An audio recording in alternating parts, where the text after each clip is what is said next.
اللہ کے نبی نے فرمایا زندگی ایسی گزارو جیسے راہ چلتا مسافر. ہماری زندگی ہے پیسنجرز والی یا موونگ ٹریولرز والی. ہم نے تو آج زندگی مقیم بن کے گزار رہے ہیں. میں امریکہ میں رہتا ہوں, یہ میرا گھر ہے. میرے پیارو, ہمارا گھر امریکہ نہیں, ہم سب کا گھر قبر ہے, قبرستان. آج مسلمانوں نے دنیا کو دین پہ ترجیح دے دی. 23 گھنٹے دنیا میں گزرتے ہیں, 1 گھنٹہ مسجد میں مشکل سے گزرتا ہے. رمضان میں بھی مشکل سے 2 گھنٹے مسجد میں گزرتے ہیں. حالانکہ فرمایا جیسے مچھلی کے لیے پانی ہے ایسے ہی مسلمان کے لیے مسجد ہے. حضور صلی اللہ علیہ وسلم نے ایک مردہ بکری اٹھائی کچرے سے, چھوٹے کانے والی. کہا میرے صحابہ اس بکری کی اپنے مالک کے کیا حیثیت ہوگی؟ کیا یا رسول اللہ بڑی گندی اور ذلیل اور گھٹیا. کہا اس کائنات کے بنانے والے جس نے اس کائنات کو بنایا اس کے نزدیک اس کی حیثیت سے مردہ بکری سے بھی گھٹیا اور ذلیل ہے. میرے پیارو آج سب اس دنیا کے پیچھے دوڑ رہے ہیں. فرمایا مجھے اپنی امت کے فقر کا ڈر نہیں ہے. ڈر اس وقت کا ہے جب امت پہ دنیا چھوڑی جائے گی اور یہ ویسی اپنے آپ کو ہلاک کریں گے جیسے پچھلی قوموں نے ہلاک کیا. میرے پیارو ہمارے ہاتھ سے اسمارٹ فون گر جائے فرش پہ, سڑک پہ, ہماری کیا حالت ہوتی ہے بتاؤ؟ رات کو نیند آتی ہے؟ اسمارٹ فون گر گیا, اوے دل 10 دفعہ ہلتا ہے, 100 دفعہ ہلتا ہے. رات کی نیند غائب, ایک اسکریچ لگ گیا آئی فون پہ, رات کی نیند غائب ہو گئی. فون کو ہلا کے دیکھا, ٹھیک ہے نا, کچھ ہے تو نہیں. حالانکہ فون تصویروں سے ویڈیو سے بھرا ہوا ہے, پھر بھی اتنی تکلیف. کہ قرآن ہاتھ سے گر جائے, اللہ کے رسول کے ناموں سے بھرا, کیا ہمیں تکلیف ہوتی ہے ایسی؟ سچ بتا دو یہ تکلیف ہوتی ہے؟ ایسے چوم کے رکھ دیتے ہیں, کوئی بات نہیں. کبھی افسوس ہوا میرے ہاتھ سے اللہ کی کتاب گر گئی, میرے ہاتھ سے اسٹیو جاب کا فون گر گیا, ہوئے میرا تو حالت ہوئی. میری رات کو فلیٹ سے نکلا, ایک ساتھی کی رات کو گاڑی چوری ہو گئی, وہ باہر نکلا, وہ گاڑی چوری ہو گئی. مسجد میں آیا اور رو رہا ہے, ان کا شاید اللہ یاد ہے, نہیں میری گاڑی چوری ہو گئی. سلام پھیرا, جی گاڑی چوری ہو گئی. 1 مہینے تک گاڑی کا تذکرہ. کبھی فجر کی نماز چھوٹ گئی ہو, ہمیں کبھی افسوس ہوا ہے میرے پیاروں کہ میری تکبیر اللہ چھوٹ گئی؟ عائشہ رضی اللہ عنہا فرماتی ہیں اس کائنات میں جو کچھ ہے اس سے بہتر فجر کی 2 رکعت سنت ہے. کبھی ہمیں فجر کی فرض نماز سن کے افسوس ہوا, نیند اڑ گئی, آج میری نماز چھوٹ گئی. میرے پیارو ہم یہ دنیا کی محبت نے ہمیں, اللہ کے نبی نے فرمایا جو دنیا سے محبت کرے گا اللہ اس کے دل کو اندھا کر دیں گے. فرمایا جو دنیا کو مقصد بنا کے زندگی گزارتا ہے اللہ اس کے حالات کو پھیلا دیں گے اور پریشانیوں سے اور مصیبتوں سے اس کی زندگی بھر دیں گے اور اس کو فقیر کر دیں گے اور دنیا کے لیے اس کو ذلیل کریں گے. اور جو آخرت کو مقصد بنا کے زندگی گزارے گا اللہ اس کے احوال کو جمع کر دیں گے, اس کے کاموں کو جمع کر دیں گے, اس کے دل کو غنی کر دیں گے اور کیا کریں گے؟ دنیا کو ذلیل کر کے اس کے قدموں میں ڈالیں گے. آج میرے پیارو ہمارا سب سے بڑا دشمن دنیا نہیں, دنیا کی محبت ہے. کشتی اور پانی ساتھ ساتھ ہیں. کشتی پانی سے اوپر ہونی چاہیے, اگر پانی کشتی کے اندر گیا کشتی ڈوب جائے گی. آج مسلمانوں کے اندر دنیا گھس چکی ہے میرے پیارو. ایک آدمی نے مولوی صاحب سے کہا, مولوی صاحب میرے کنویں میں نا 4 کتے گر گئے ہیں, پانی پیتا ہوں وہ کیا ہوگا؟ کب ناپاک ہو گیا. مولوی صاحب نے کہا کیا کروں؟ تو مولوی صاحب نے کہا اتنے ڈول نکالو, 60-70. وہ نکال لیے, پانی پینے لگا. دوسرے مولوی صاحب نے کہا پانی ناپاک ہے. کہا جی مولوی ہو تم لوگ, ہم لوگ دین سیکھتے نہیں, مولویوں کو اڑانا شروع کر دیں. کہا جی مولوی ہو, وہ کہہ رہے ہیں اتنے ڈول نکالے, تم کہہ رہے ہو ناپاک ہے. وہ کہا واپس ان مفتی صاحب کے پاس جاتا ہوں. مفتی صاحب سے کہا مفتی صاحب آپ نے کہا تھا وہ کتے پانی میں گر گئے, تو آپ نے کہا اتنے ڈول نکالو, میں نے نکال لیا. مفتی کہہ رہے ہیں پانی ابھی ناپاک ہے. کہا بھائی کنویں سے کتے نکالے. کہا کتے تو نہیں نکالے. تو جب تک یہ اندر سے کتے نہیں نکلیں گے نا میرے پیاروں, نہ نماز سے وعدے پورے ہوں گے نہ تلاوت سے وعدے پورے. نماز رزق کو کھینچتی ہے, ہماری نماز نے ہمارے رزق کو دبئی اور چائنا پہنچاتی ہے. نماز فحاشی بے حیائی روکتی ہے, ہم نماز پڑھ کے غیبت شروع کر دیتے ہیں اور بدنظری شروع کر دیتے ہیں. مجھے کعبے میں طواف میں ایک لڑکے نے کہا سعید بھائی میں نے آج 15 طواف کیے لیکن ظالم بدنظری سے نہیں بچ پاتا. میں نے کہا بھائی فیلڈنگ کی الگ محنت ہے, بیٹنگ کی الگ محنت ہے. تم نے فیلڈنگ کی محنت نہیں کی, کیچ کیسے پکڑو گے؟ تم نے طواف تو کیا لیکن یہ جو نظروں پہ بریک لگانے کی اس کی الگ محنت ہے, وہ تم کرتے نہیں. اور اگر طواف پہ تم بدنظری کرتے رہے تو پوری دنیا میں اس گناہ سے نہیں بچ سکو گے. یہ اتنا خطرناک جگہ ہے. اس لیے کتابوں میں آتا ہے جس نے احرام کی حالت میں کوئی گناہ کیا موت تک اللہ اس پہ ٹھپا لگا دیتے ہیں, یہ اس گناہ سے کبھی بچ نہیں سکے گا. بہت بڑی توبہ چاہیے, بہت بڑی. تو نماز احرام کی حالت میں غیبت کر دی, احرام کی حالت بدنظری کر دی, جھوٹ بول دیا میرے پیارے.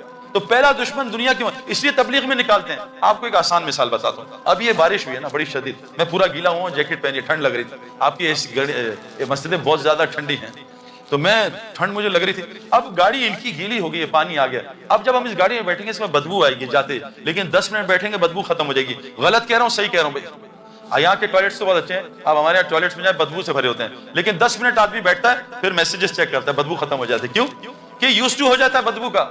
میرے ساتھ پرفیوم شاپ پہ چلیں, بہت خوشبو آئے گی, 2-4 پرفیوم چیک کیا, اب خوشبو آنا بند ہوگا. کافی سونگو, خوشبو آنا بند. یہ تبلیغ کا کام کافی سونگنا ہے. یہ اس کفر اور شرک کے ماحول میں ہے, یہاں ایمان نہیں سمجھ میں آئے گا. ایمان کو اس ماحول میں سمجھنا ایسی ہے باتھ روم میں پرفیوم چیک کرنا, یا کون سا پرفیوم اچھا ہے, کچھ سمجھ میں نہیں آئے گا. ایمان کو بے ایمانی کے ماحول میں, تبلیغ والے کہہ رہے ہیں بے ایمانی کے ماحول سے نکلو. جھوٹ, غیبت, شرک, بت پرستی, فلاں پرستی, 360 بت, تو سب سے پہلے نکالتے ہیں اس ماحول سے. وہ کیوں اللہ نے اصحاب کہف پورے قرآن میں ایک صورت نکال دی؟ اصحاب کہف نے کیا کیا تھا میرے پیارو؟ انہوں نے اس گندے ماحول کو چھوڑا تھا شرک کے، اور پناہ لی تھی غار میں. کیوں؟ اللہ کہہ رہے ہیں جب انہوں نے شرک کے ماحول کو چھوڑا اور ان کی پوجا چھوڑی جن کو انہوں نے معبود بنایا تھا، اللہ نے ان کو غار میں 309 سال سلایا اور کیا کیا؟ ان پہ اپنی رحمت کو وسیع کر دیا اور ان کے دنیا کے سارے کاموں میں آسانیاں پیدا کر دی. یہ قرآن ہے میرے پیارو. جب آپ اس گندے ماحول کو چھوڑ کے غار میں نہیں، مسجد میں پناہ لوگے اور پھر وہاں جا کے سو گے بھی، اور تلاوت بھی، اور تہجد بھی، اور نفل بھی، اور دعوت بھی، اور ذکر بھی، اذکار بھی، بتاؤ اللہ ہمارے کام کیسے بنائے گا؟ میرے پیارو، ہم کرکٹرز ہم لالچی ہوتے ہیں، ہم پیسے کے لیے ملک کے لیے بھی کھیلتے تھے، لیکن بغیر پیسے کے لیے وقت ضائع کرنا یہ گناہ میں شامل ہو جائے گا.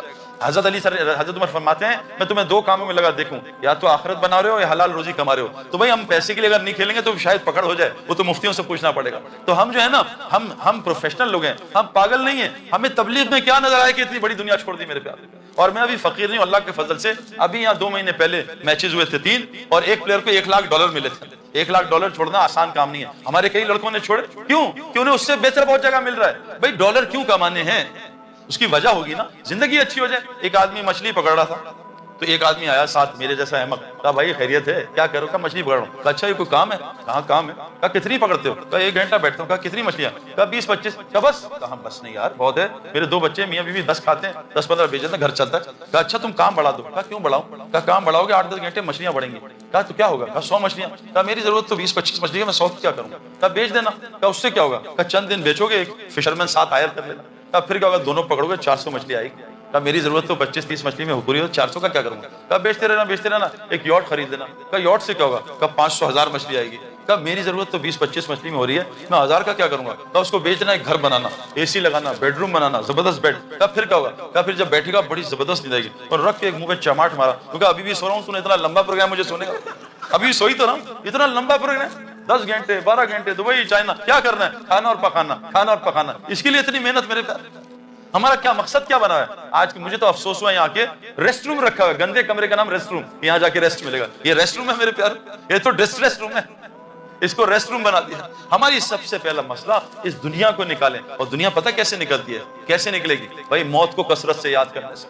میرے ایک دوست کو میں ملا کئی سال بعد، اتنی بڑی داڑھی، اتنی بڑی پگڑی، گھر سے ٹی وی غائب، تصویریں غائب. میں نے کہا بھائی کیا ہوا، خیریت ہے؟ تو اللہ نے فضل کر دیا. میں نے کہا بھائی یہ تو 2020 فضل ہوا ہے، اتنا ٹربو فضل میں نے نہیں دیکھا، کوئی اور چکر ہے. کہتا صحیح بھائی آپ صحیح کہہ رہے ہیں. میرے سر میں شدید درد تھا اور درد ہوا تو میں دوائی کہیں صحیح ہوا. ڈاکٹر کے پاس گیا، برین اسکین کرایا تو ٹیومر نکلا. ڈاکٹر نے کہا 6 مہینے بعد مر جاؤ گے. اور میں نے کہا یا اللہ بس اللہ اکبر.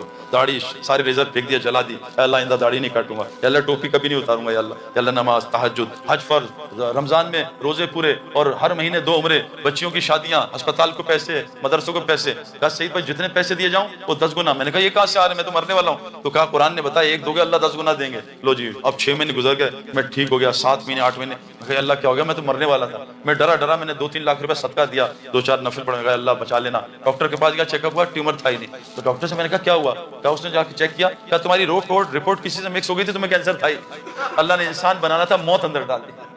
اگر ابھی آ کے اسرائیل کہتے ہیں کل مرنا ہے، کل آنا تمہیں لینا ہے، تو آدمی جائے گا اگر 1 منٹ ذرا بیوی سے ذرا باتیں کرو. نہیں بھائی یا اللہ بس سجدے میں لے لینا، بس سجدے. میرے پیارو ہم موت کو بھول گئے. حضور صلی اللہ علیہ وسلم کیا فرمایا؟ جو دن میں 25 دفعہ موت کو یاد کرے گا اس دن مر گیا، اللہ شہیدوں کی موت اس کو دے گا.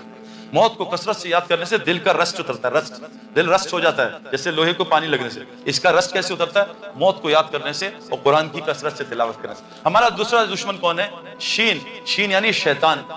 اور شیطان ہر اس آدمی کا دوست ہے جو دعوت اللہ کا کام نہیں کرتا. یہ آپ کو پکی بات بتا دوں، دلیل آپ کو دوں گا. یہ اذان ہوتی ہے نا، اذان جتنے مرضی لوگ شور کر رہے ہیں، عورتیں مرد، اذان. میں دیندار آدمی نہیں تھا، 5 نمازیں بس دین تھی. میں اور میری بیوی ڈاکٹر تھی. جیسی اذان ہوتی تھی میری بیوی دوپٹہ، اور میں جو بھی کام کر رہا تھا، کچھ ٹی وی دیکھ رہا ہوں یا میچ، فوراً بند کے اذان ہو رہی ہے. اذان میں کیا ہوتا ہے؟ اذان دعوت تامہ ہے. شیطان سے اذان نہیں سنی جاتی، وہ کانوں میں انگلیاں ڈال کے میلوں دور بھاگ جاتا ہے، اذان نہیں سن سکتا. میں یہ فلم کے لوگوں سے ملا پاکستان کے، وہ بھی اذان کے وقت ناچنا گانا بند، چلو جی دوپٹہ لے لو، اذان ہو رہی. کیوں کہ اذان وہ وقت، اذان جب ہوتی ہے شیطان میلوں دور بھاگ جاتا ہے، اس سے دعوت کے بولنے سے. نماز شروع ہوتی ہے، اللہ اکبر، شیطان واپس آتا ہے. تلاوت میں، ذکر میں، ہر جگہ شیطان آتا ہے. میاں بیوی دین کی باتیں کر رہے ہیں، شیطان آ کے بیٹھ کے ان کو لڑوانے کی کوشش کرتا ہے. واحد اذان کیا؟ دعوت تام ہے. جو مسلمان دعوت دے گا شیطان اس کے قریب نہیں آئے گا. آج مسلمانوں سے دعوت اللہ چھوڑ دی. یہ مسلمان کا مقصد تھا لوگوں کو اللہ کا تعارف کرانا. اللہ قرآن میں کیا کہہ رہے ہیں؟ اے میرے اللہ قرآن میں کہہ رہے ہیں میں داعی ہوں، واللہ یدعو الی دار السلام. اللہ دعوت دینے دار جنت کی طرف. اللہ داعی ہیں. حضور صلی اللہ علیہ وسلم کا آپ بھی دائی ہیں، اور کہا ان سے کہہ دیجئے قل ھذہ سبیلی ادعو اللہ، یہ ہے آپ کا ہائی وے، یہ ہے آپ کا موٹر وے، ادعو اللہ، لوگوں کو اللہ کی طرف بلانا۔ کیسے؟ اللہ بصیرتن، پورے یقین کے ساتھ، بصیرت کے ساتھ، انا من اتبعنی، یہ آپ کا بھی ہائی وے ہے، اور جو آپ کو رسول مانتے ہیں ان کا بھی یہ کام ہے ادعو اللہ۔ آج کتنے مسلمان دعوت کا کام کرتے ہیں میرے پیارو؟